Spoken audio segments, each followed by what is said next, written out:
Hello there again from the Hermitage in Johannesburg as we come to reflect on the 21st Sunday in Ordinary Time. First comes love. But how can I love without knowing? God is love, and the heartbeat of this love resounds through the cosmos. Lord, to whom shall we go? You have the words of life in the age. We have both trusted and known that you are the Holy One of God. We sat in a circle on the floor in the small rondavel with its thatched roof. This was our little chapel, sitting snugly in the windy grasslands of KwaZulu-Natal. Together we recited Psalm 24 of morning prayer. The Lord's is the earth and its fullness, the world and all its peoples. It is he who set it on the seas, on the waters he made it firm. Who shall climb the mountain of the Lord? Who shall stand in his holy place? The man with clean hands and pure heart, who desires not worthless things, who has not sworn so as to deceive his neighbour. He shall receive blessings from the Lord, and reward from the God who saves him. Such are the men who seek him. Seek the face of the God of Jacob. O gates, lift high your heads. Grow high, O ancient doors. Let him enter, the King of glory. Who is the King of glory? The Lord, the mighty, the valiant, the Lord, the valiant in war.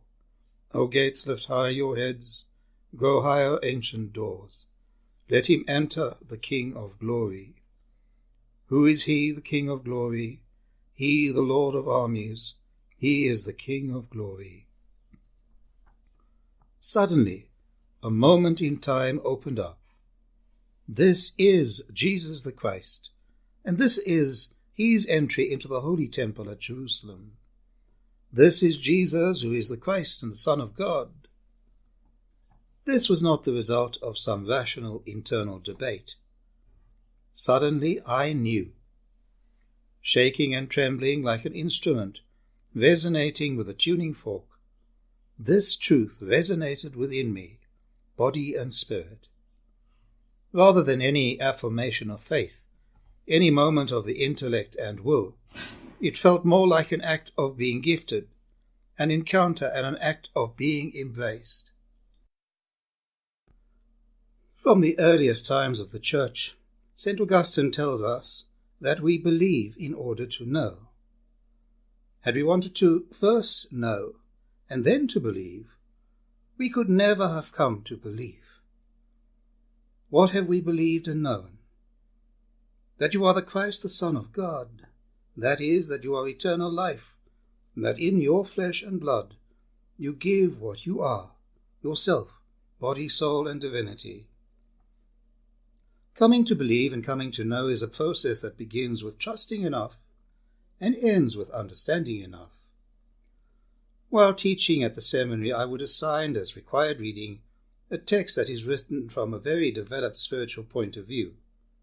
The author, who is also a good friend, gives a point of view that is no ordinary food, and throughout the book she never lets up. The reactions of the students was diverse, but fairly consistent. Initially there were a multitude of complaints. Why can't she give more examples? Is this stuff really orthodox? She can't be serious. I can't tell you how much I disagree with all this. This is a book which, as teachers say, you have to teach. I would go over the segments of the text in class and try to use different approaches to get the message across. The students were neither impressed nor appeased. They had to be constantly encouraged to hang in there. About halfway through the course, there were some light bulb moments. Things are beginning to happen. There's more life in the group, even excitement.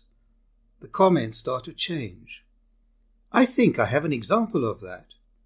This is real stuff, isn't it? I'm beginning to take this stuff seriously. This book is really expanding how I see things. Soon many, but not all, are running with the material. They have come to believe and know. Others walk away. These words are hard. Who can bear to listen to them? Pride and fear will send many back towards the familiar, the known path of custom, canons, and creeds. The seeker just has to believe enough, because at the early stage they do not know enough. Spiritual development within faith tradition often walks this path from belief to understanding. Many people think that faith is the desired goal, and they think that strong faith is an exercise of the will that fiercely holds on to what it cannot understand. However, in the alternative way of thinking, faith is only the first step. We have to find that larger consciousness to which we will apprentice ourselves. We have to begin in humble trust and believe in that consciousness long enough to learn from it. Once understanding begins to grow, the external support for belief is still appreciated, but they are no longer primary. If the consciousness is aligned with love, if the bread is true, if the flesh and blood is nourishment, then life flows within us. We have come not only to believe but to know, and we stay because eternal life is flowing. May the Lord grant you peace.